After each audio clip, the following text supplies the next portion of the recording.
Hi, it's your buddy Lorelei, and I have right here my most favorite morning drink that I've been working on coming up with. As you may or may not know, I have some sensitivities and allergies due to something I have called Hashimoto's. Hashimoto's is what it's called. So I am not able to have dairy and most grains and a whole bunch of other stuff. But I've come up with this, and caffeine is not going to work for me. So I've come up with, oh, you hear this bird? Kind of fun. I've come up with this great coffee alternative drink, and it's 8 mushroom powder with all kinds of other good powders type stuff, and some coconut powder, and some homemade almond milk, and Ceylon cinnamon, and what else did I put in there? Maybe that's it. And anyhow, I really enjoy it. So I'm coming to you to have a cup of coffee with you and talk about something that's near and dear to my heart, which is grace.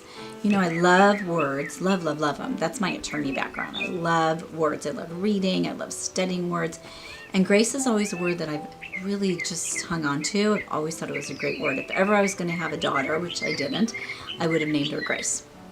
So if you have a daughter named Grace, good for you. Anyhow, why do I love that word? Why have I been drawn to it since I was a little girl? There's something about it that speaks to me about freedom and peace and joy. And that's what grace is. And when we extend grace to other human beings, that's what we're giving them. We're giving them peace and joy, freedom.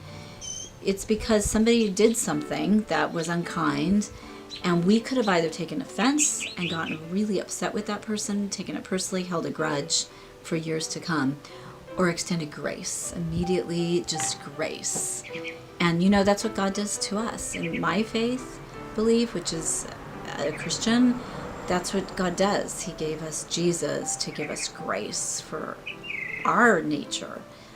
And I just noticed that over the last decade or two even. I noticed it in a pretty tough real estate transaction that I was in the middle of. The negotiations were tough and no one was giving anybody else grace. In fact, I noticed that when I was practicing law too as an attorney. You know, I started practicing law about 30 years ago. And just as I was practicing, I started seeing this window on graciousness to other colleagues start closing. Then I went into real estate sales 22 years ago. And there was also a little bit more friendliness and collegiality in that industry. But then that window started closing, and I really started noticing it. No one's giving anybody grace. No one's giving generosity. And everybody is taking things personally. They're getting offended.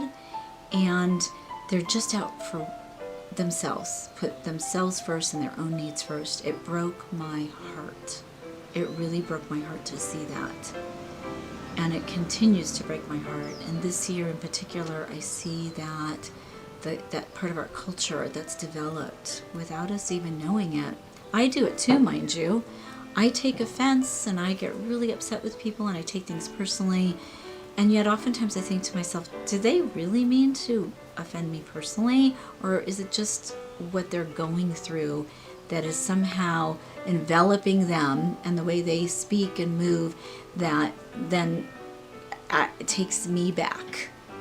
And I take it personally. We do take things really personally. It's like a game of bumper cars, you know, where everybody's bumping into each other. Well, we're constantly bumping into each other. We cut each other off on the roads, and most people really don't mean to cut each other off on the roads. And we say things that we really don't mean to say because we're busy and we're rushing and we're not thinking it through. And so we say things, and oftentimes later we think, I do it, I think, why did I say that? I hope that person didn't think I meant that. And yet, oftentimes we do. And we think about that person, and we gnaw on it, and we chew on it, we hold a grudge, and we just hold it. And it hurts us. It actually hurts our own spiritual and emotional and mental well-being more than anything else it can do. And the best thing we can do by extending grace is to forgive other people for their trespasses against us, and also forgive us for holding on to all these things. I don't want to create a bitter heart in myself, and I see how easy that can be to become bitter. Do you see a lot of people really getting a bitter root to their soul? I do. And I see it in myself, mind you. I'm talking about myself. I'm constantly working to soften that part of myself.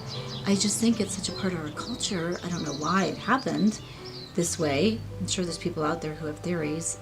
For me, it just is. This is where we're at. We're in a society that very rarely extends grace to other human beings.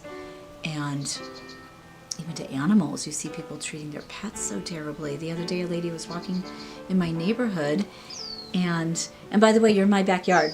I just had it landscaped this summer. Isn't it awesome? I love it. Anyhow, just the other day, I had my office window open. I was working at home because as a real estate agent, we're working at home these days a lot more. And she was walking with her dog, and I heard her get really upset with the dog, and I could tell she had this fierceness in her voice, and I thought, oh my goodness, it's a beautiful day. You're out walking, and you have a dog, and you got so upset at that dog. Well, it wasn't the dog's behavior that upset her, right? It's something that's just building up in all of us. And of course, we're under a pressure cooker right now with all the things that are happening. Anyhow, to me, when we extend grace to other people, we give them a gift of freedom, joy, mercy, love.